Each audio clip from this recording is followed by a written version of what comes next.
Trend line stock market या finance market में की लेवल्स होते हैं प्राइस मूवमेंट के लिए। की लेवल मतलब जहां से स्टॉक अपना मूवमेंट चेंज करता है या ट्रेंड को कंटिन्यू करता है।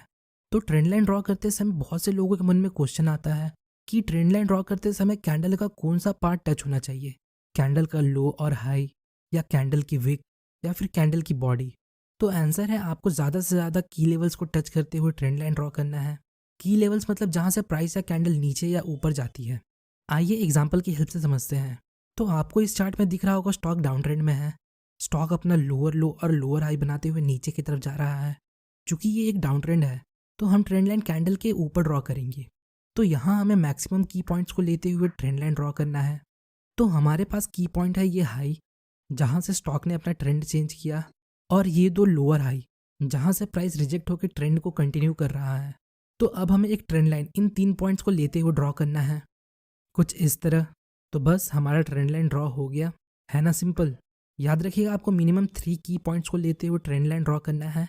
अगर 3 से ज़्यादा है तो और अच्छा है, पर 3 से कम नहीं होना चाहिए। एक और एग्जांपल देखते हैं। इस चार्ट में आपको एक डाउन ट्रेंड दिख रहा होगा। स्टॉक अपना लोअर लो और लोअर हाई बनाते हुए नीचे की तरफ जा रहा है। तो हमारे पास यहाँ की लेवल्स है स्टॉक का हाई और 3 लोअर हाई। अब हमें ट्रेंड लाइन ड्रॉ करना है मैक्सिमम टच को लेते हुए। तो हमने एक ट्रेंड लाइन ड्रॉ किया। अब आपको दिख रहा होगा हमने जो ट्रेंड लाइन ड्रॉ किया उसमें हमने कुछ कैंडल का बॉडी टच किया है और कुछ कैंडल का हाई। यही मेरे कहने का मतलब है। जिस लेवल पे आपको ज़्यादा से ज़्यादा की लेवल्स का टच मिले उस लेवल पर आपको ट्रेंड लाइन ड्रॉ करना है। अब अप ट्रेंड का एग्जांपल देखते हैं। यहाँ आपको दिख रहा होगा स्टॉक अप ट्रेंड में है। स्टॉक अपना हायर हाई और हायर लो बनाते हुए ऊपर की तरफ जा रहा है। चूंकि ये एक अप ट्रेंड है तो हमें ट्रेंड लाइन कैंडल के नीचे ड्रॉ करना है। हमने एक ट्रेंड लाइन मैक्सिमम की लेवल्स को टच करते हुए ड्रॉ किया। अब आप सोच रहे होंगे डाउन ट्रेंड के समय हमने लोअर हाई के साथ हाई को भी लिया था, पर अप ट्रेंड के समय हम लो को क्यों नहीं ले रहे हैं? ये भी तो एक की लेवल है।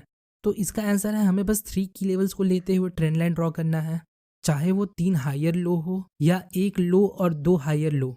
पर इस सिचुएशन में अगर हम लो को लेते हुए ट्रेंड लाइन ड्रॉ करते हैं तो हम मैक्सिमम टच नहीं ले पाएंगे।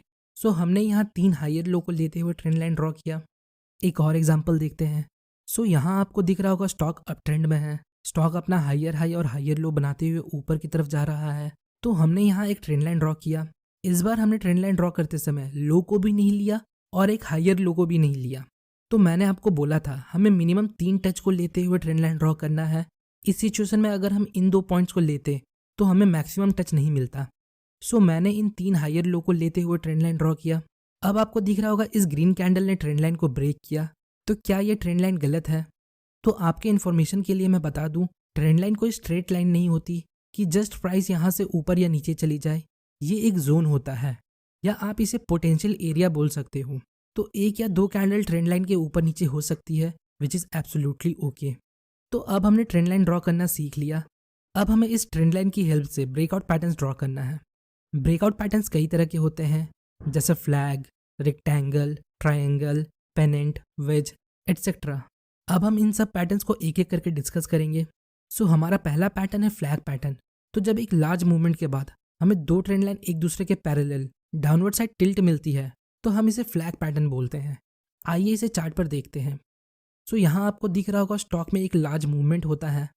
अब हमें 2 ट्रेंड लाइन ड्रॉ करना है। तो क्या हम एक ट्रेंड लाइन कैंडल के ऊपर मैक्सिमम टच को लेकर ड्रॉ कर सकते हैं, कुछ इस तरह? और क्या हम एक और ट्रेंड लाइन कैंडल के नीचे ड्रॉ कर सकते हैं, कुछ इस तरह? तो अब आप सोच रहे होंगे प्राइस तो नीचे की तरफ जा रहा है, तो आपने एक और ट्रेंड लाइन कैंडल के नीचे क्यों ड्रॉ किया? तो मैं आपको बता दूं, इसमें जो मेन ट्रेंड लाइन है वो अपर वाली है। दूसरी ट्रेंड लाइन हमने पैटर्न कन्फर्मेशन के लिए ड्रॉ किया है। तो यहाँ आपको दिख रहा होगा अब हमारे पास एक फ्लैग पैटर्न है। ये फ्लैग का पोल है और ये फ्लैग। तो फ्लैग पैटर्न के लिए क्या क्या ज़रूरी है? पहला फ्लैग का पोल और दूसरा 2 पैरेलल ट्रेंड लाइन, यानी कि फ्लैग। ये एक बुलिश फ्लैग पैटर्न है। तो हमारा जो नेक्स्ट पैटर्न है वो है रेक्टेंगल पैटर्न। तो जब मार्केट रेंज बाउंड हो जाता है और प्राइस एक रेंज के अंदर मूव कर रहा होता है और इस सिचुएशन में हमें एक लेवल ऑफ सपोर्ट और एक लेवल ऑफ रेसिस्टेंस एक दूसरे के पैरेलल मिलते हैं, तो हम इसे रेक्टेंगल पैटर्न बोलते हैं। एग्जाम्पल देखते हैं। यहाँ आपको दिख रहा होगा मार्केट रेंज में मूव कर रहा है, ना ही ये ऊपर की तरफ जा रहा है और ना ही नीचे की तरफ, और मिनिमम मूवमेंट के साथ साइडवेज हो गया है। तो हमें ऊपर के साइड एक level of resistance maximum touch को लेते हुए ड्रॉ करना है, कुछ इस तरह। और नीचे के साइड एक लेवल ऑफ सपोर्ट ड्रॉ करेंगे कुछ इस तरह। अब आपको दिख रहा होगा हमें एक रेक्टेंगल पैटर्न मिला है। इस सिचुएशन में आपको ब्रेकआउट का वेट करना होता है।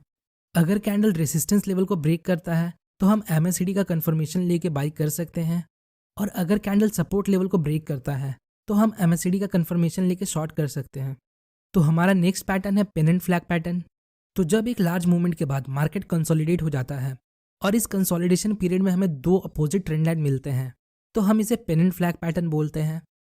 एग्जाम्पल देखते हैं। यहाँ आपको दिख रहा होगा स्टॉक में एक लार्ज मूवमेंट होता है और इस लार्ज मूवमेंट के बाद स्टॉक कंसोलिडेट हो जाता है। सो अगर हम एक ट्रेंड लाइन ऊपर की तरफ मैक्सिमम टच को लेते हुए ड्रॉ करें कुछ इस तरह, और एक ट्रेंड लाइन नीचे की तरफ मैक्सिमम टच को लेते हुए ड्रॉ करें कुछ इस तरह, तो हमें यहाँ एक पेनेंट फ्लैग पैटर्न मिलता है। ये फ्लैग का पोल है और ये पेनेंट, ये दिखने में बिल्कुल इस वाले फ्लैग की तरह दिखता है। तो हमारा नेक्स्ट पैटर्न है ट्रायंगल पैटर्न। तो जब हमें एक level of support and level of resistance के साथ एक ट्रेंड लाइन मिलता है तो हम इसे ट्रायंगल पैटर्न बोलते हैं। फॉर एग्जाम्पल, इस चार्ट में आपको दिख रहा होगा स्टॉक डाउन ट्रेंड में है, तो हमने एक ट्रेंड लाइन कैंडल के ऊपर ड्रॉ किया।